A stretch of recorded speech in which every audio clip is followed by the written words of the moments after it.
रुचि सूक्त यजुर्वेद अध्याय 23 मंत्र संख्या 37। ऋषि प्रजापति देवता स्त्रिय छंद अनुष्टुप स्वर गांधार उदात। ओम रजता हिरणी सीसा युजो युजयन्ते कर्मी अश्वस्य वाजिन त्वचि सीमा संयन्तु संयन्तिः। ओम रजता हरिणी सीसा संयोत कर्मोसे योजित रजता बलवान तीव्र गति त्वचा पूर्ण हो शांत सुशांति प्रदान करें।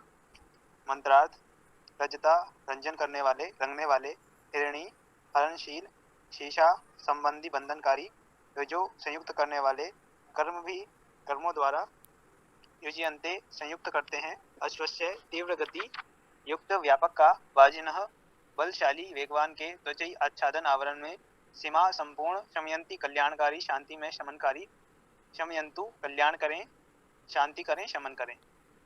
भावार्थ हमको सांसारिकता में रंगने वाले, हरण करने वाले, बंधन में डालने वाले जो कर्म हमें युक्त करते हैं, बांधते हैं, जकड़ते हैं, ऐसे कर्मों से युक्त करते हैं। ऐसे लोगों से, ऐसे कार्यों से हमको बचना है। अध्यात्म चेतना का आच्छादन हो, साधना उपासना का आच्छादन हो तो व्यापक बलशाली कल्याणकारी शक्तियां संपूर्णतः हमारा कल्याण करती हैं, शांति प्रदान करती हैं। निरुक्त रजता रज रजी रंज दीप्त होना, प्रकाश होना, रंगना गाना, प्रकाश होना, रंज धातु का अर्थ रंगना, रत होना। हरिणी में हर धातु हरण करना, ले जाना, पहुंचाना। शीशा में शी संबंध होना, बंधन होना। युजो में युज धातु जोड़ना, मिलाप करना, एकत्र करना। कर्म भी में कृ धातु करना। अश्वस्य में अस धातु व्यापक होना, प्राप्त करना, संग्रह करना, तीव्रता से पहुंचना, भोजन करना। वाजिनः में त्वच धातु गति करना, बल होना। त्वचि में त्वच धातु करना। शमयंतु में शम धातु कल्याण होना, शांत होना, शमन करना, विचार करना। ओम खम्भ। ओम खम ब्रह्म। ओम सूची सूक्त यजुर्वेद अध्याय 23 मंत्र 37 आज प्रस्तुत किया जा रहा है।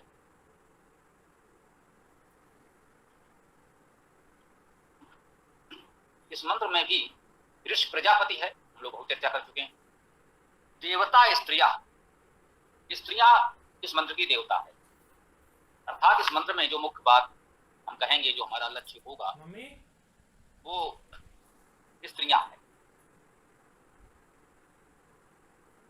स्त्रियां को देवता कहने का हमारा भाव तो यही होगा कि हम ये देखें कि स्त्रियों के गुण कर्म आज के विषय में इसमें कुछ बताया जाए, कुछ जाने समझें,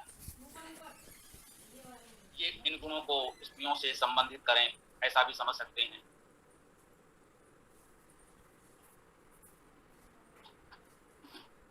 और कल्पना करने वालों ने अपने अपने तरीके से अर्थ किया है। कल जो मंत्र हम लोगों ने पढ़ा था उसमें भी देवता स्त्रियां ही लिखा हुआ था। आज मेरा ध्यान गया और मुझे लगा इसको बताने की आवश्यकता भी है। आइए इस मंत्र का अर्थ समझने का प्रयास करते हैं। ओम रजता हरिणी शीसा यो युजन्ते कर्म भी अश्वस्य वाजिनः त्वचि सीमा संयन्तु संयन्ति। ओम रजता हरिणी शीसा संयुत कर्मों से योजित रहें सदा, बलवान तीव्र गति त्वचा पूर्ण हो शांत सुशांति प्रदान करें। कह सकते हैं हम परिवार और समाज की स्त्रियों से ये अपेक्षा कर रहे हैं। अब देखिए, रजता हरिणी शीशा, तो रजता का अर्थ रंजन करने वाले, रंगने वाले, ये अर्थ दिया गया है। रज रंजन धातु है, रजी रजी रंज, इसका अर्थ दीप्त होना, प्रकाश होना भी है, रंगना और गाना भी है। यद्यप रज है, राज धातु सामान्यता नहीं आता, फिर भी यहाँ ग्रहण कर लिया गया है राजदीप्त होना, प्रकाश होना। रंज धातु तो सामान्यता लोग मानते ही हैं, रंज रंगना, रत होना। तो हम रजता में दीप्त होना, प्रकाश होना का भाव विशेष रूप से ग्रहण करें। रंगना का अर्थ भी है सौगंध। ये दोनों ही अर्थ इस शब्द में प्रमुखता से ग्रहण किए जाते हैं अर्थ करते समय। रजता प्रकाशमान, दीप्तमान, रंग, ऐसा भी कह सकते हैं। श्वेत रंग, चमकीला रंग, रजत का ये अर्थ भी कर सकते। रजत का लौकिक प्रयोग में अर्थ एक विशेष धातु है जिसे हम लोग चांदी ही कहते हैं। खेलों में हम लोग बहुधा देखते हैं स्वर्ण पदक, रजत पदक, कांस्य पदक प्राप्त होते हैं हमारे खिलाड़ी। तो ये रजत वही है। इसी रजत को एक विशेष धातु के अर्थ में लोक में स्वीकार कर लिया गया।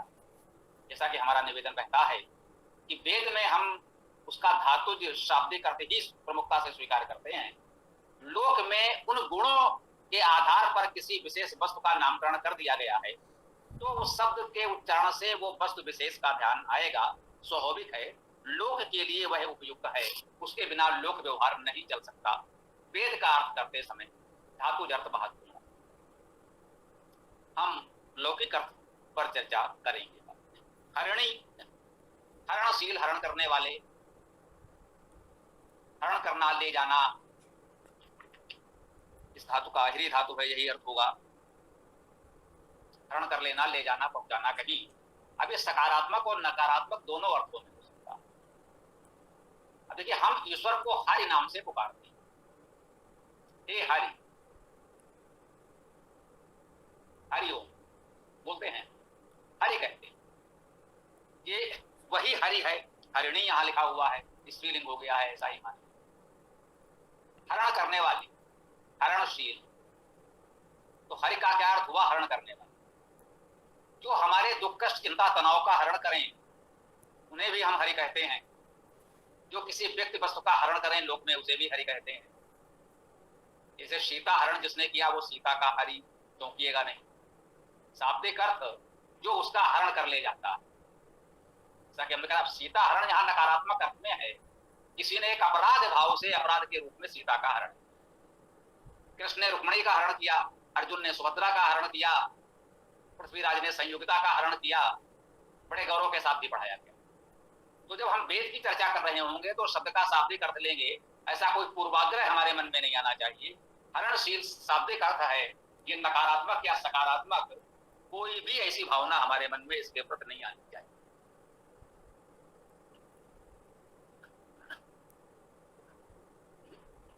जब हम आध्यात्मिक अर्थ करेंगे तो यहां हरि का भाव, हरिणी का अर्थ तो कष्ट हरण करने वाला ही होगा। सीसा, सी बंधने धातु है, हमने पहले भी कहीं चर्चा की है। सेतु इसी से बनता है। सी धातु का अर्थ बांधना, उसी से सेतु बना। जब हमने किसी जलाशय के दो किनारों को बांध दिया एक संरचना के द्वारा तो उसे सेतु बना। इसी से सीमा शब्द बना। एक सीमा रेखा हमने अंकित कर दी कि इस पार हम, इस पार आप, बांध दी गई। जब सीमा बांध दी गई, उस सीमा बांधने की प्रक्रिया को, उस रेखा को भी हमने सीमा रेखा कहा। सी धातु से सेना भी बनी, चर्चा हुई है।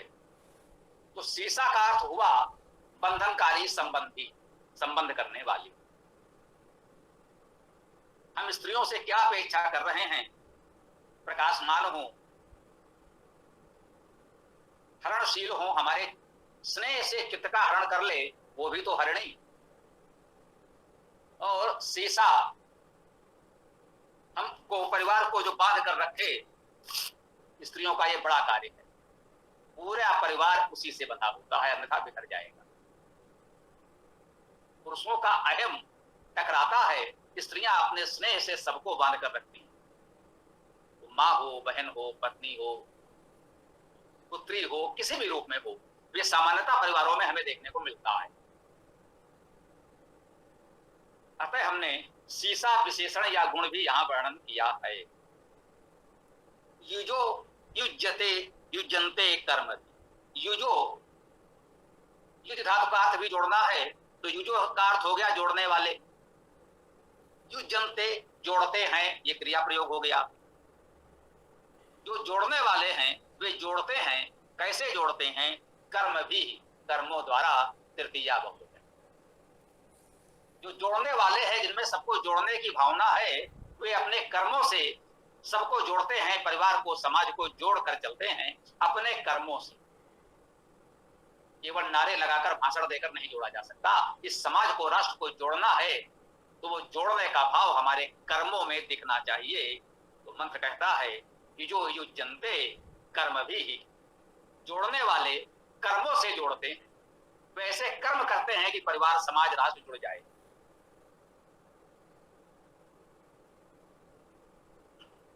अश्वस्य वाजिना त्वचि, अश्वस्य अश्व का, वाजिना वाजी वाजिन का, त्वचि त्वचा, ये हमने शब्द सा अर्थ क्यों कहते हैं उसी उन्हीं शब्दों में करने का प्रयास किया। अश्वस्य वाजिना त्वचि, अश्व के वाज के त्वचा में। अश्व का अर्थ हम लोग कर चुके हैं। अश्व धातु है जिसका अर्थ है व्याप्त होना, शीघ्रता करना, शीघ्रता से पहुंचना। कहते हैं आशु गति से चलना, तीव्र गति से चलना, आशु कार्य करना। आशु कार्य करने वाले आशु कवि कहलाते हैं, जो तत्काल कविता बना देते हैं। तो अश्वस्य में अस व्याप्तो धातु है, व्याप्त होने के अर्थ में अस धातु है। और अस धातु का अर्थ जो हम तीव्रता से चलना पहुंचना कह रहे हैं, व्याप्त होने में तो वह भी समाहित है। व्याप्त होना का यही अर्थ है जो सब में व्याप्त है, शीघ्रता से सब जगह उपलब्ध है, पहुंच जाता है। तो अश्वस्य अर्थात व्यापक का, ऐसा भी कह सकते हैं। तीव्रगामी वेगवान का, ऐसा भी कह सकते हैं। वाजिना, वाजिना शब्द का अर्थ यहां भी गति और बल का ही अर्थ है। वज धातु है जिसका अर्थ है गति होना और बल होना, गति करना, गति होना, बल होना, इसके लिए वज धातु है।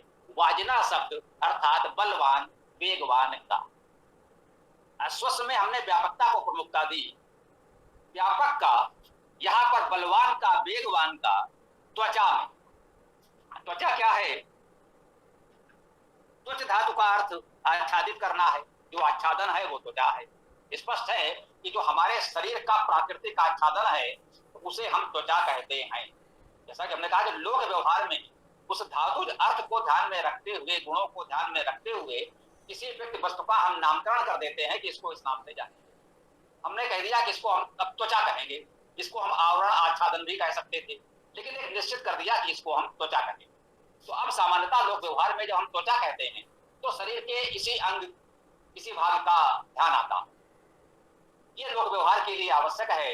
इसे हम लोग योग रूढ़ अर्थ कहते हैं, विद्वान कहते हैं योग रूढ़ अर्थ। शब्द तो धातु ही है, योग से यौगिक ही है, बना उसी अर्थ में है, परंतु अब किसी विशेष वस्तु के लिए, व्यक्ति के लिए उसे रूढ़ कर दिया गया। वो शब्द कहने से विशेष रूप से उसका ध्यान जाएगा, जब उसका शाब्दिक धातु अर्थ वही है, उसमें कोई परिवर्तन नहीं हुआ।